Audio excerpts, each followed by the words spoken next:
الحمد للہ نحمده ونصلی علی رسوله الکریم۔ ایک اور گناہ اور جرم جسے معاشرے میں گناہ نہیں سمجھا جاتا وہ ہے حسد کرنا، جیلسی جسے کہتے ہیں۔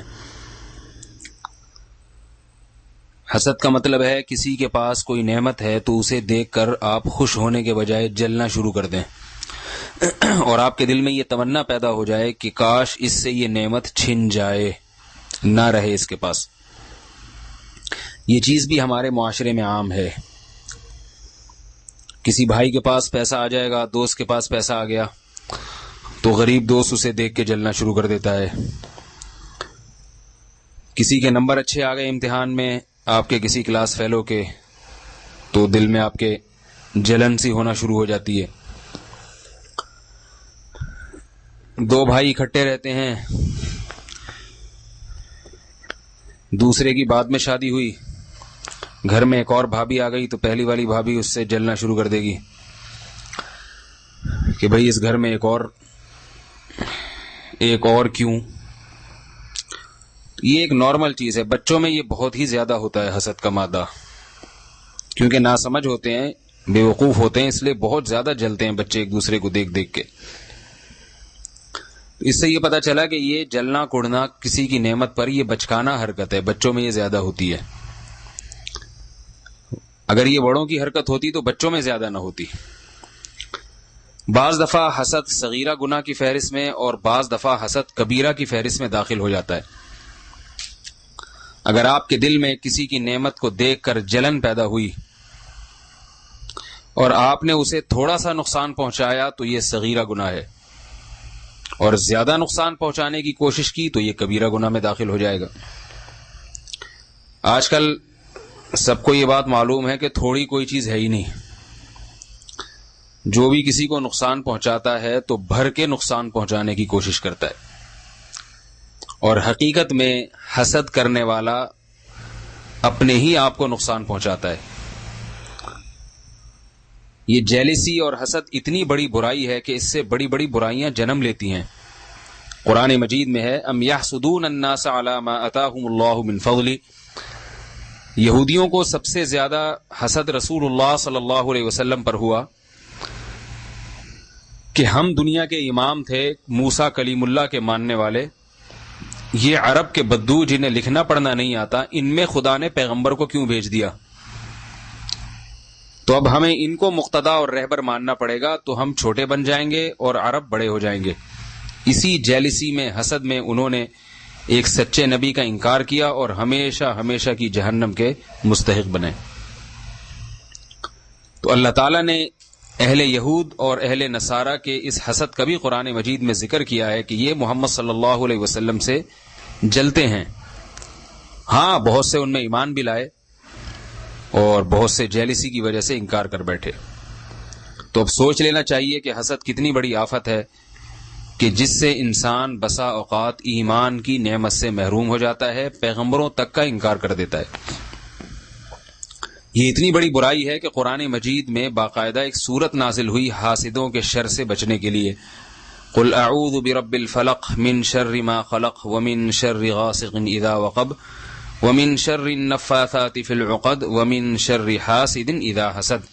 فرمایا نبی آپ اللہ سے پناہ مانگیے حاسد کے شر سے جب وہ حسد کرنے لگے۔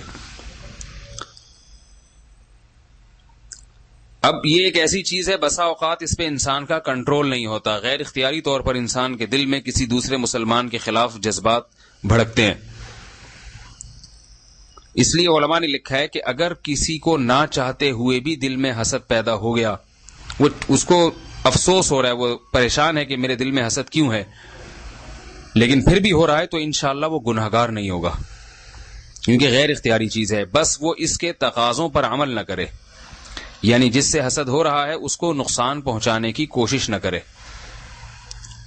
اور اپنے علاج کی فکر میں لگ جائے۔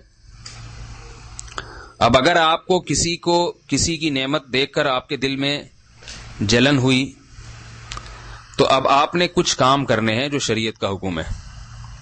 پہلا کام یہ سوچنا ہے کہ بھائی تقدیر میں جو چیز لکھی ہے وہ ٹل نہیں سکتی۔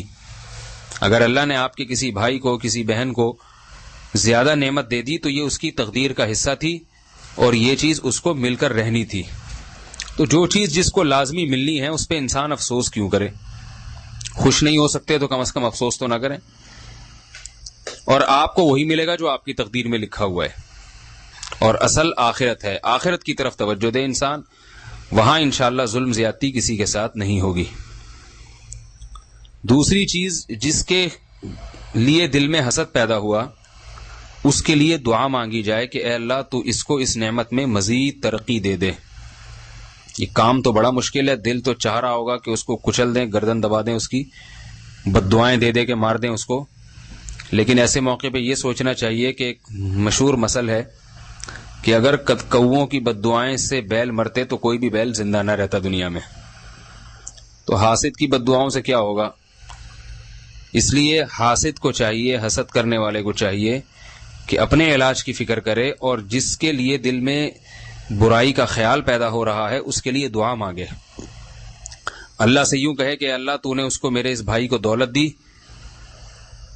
تو تو اس کی اس نعمت میں مزید ترقی عطا فرما. دل تو جلے گا لیکن اس سے آپ کے دل میں حسد کے خیالات ختم ہو جائیں گے اور جس کے لیے دعا کر رہے ہیں اس کی محبت دل میں پیدا ہو جائے گی. تیسرا کام، جس سے حسد ہے اس کی برائی یا غیبت کرنے کے بجائے لوگوں کے سامنے اس کی تعریف کی جائے. دل تو نہیں چاہے گا یہاں بھی، لیکن اللہ کے لیے اگر آپ یہ کام کریں گے تو انشاءاللہ آپ کی اس بیماری کا بھی علاج ہو جائے گا. آپ کے دل سے یہ غلط شیطانی خیالات بھی ختم ہو جائیں گے، دل کو سکون بھی مل جائے گا.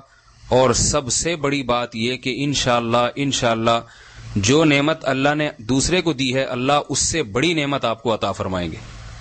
اللہ کا وعدہ ہے کہ جو اللہ کی تقدیر پر راضی رہتے ہیں، اللہ کے فیصلوں پر راضی رہتے ہیں، اللہ ان کو مزید نوازتے ہیں. لئن شکرتم لازیدنکم، اگر تم شکر کرو گے، میری تقدیر پر راضی رہو گے تو میں مزید تمہیں عطا کروں گا.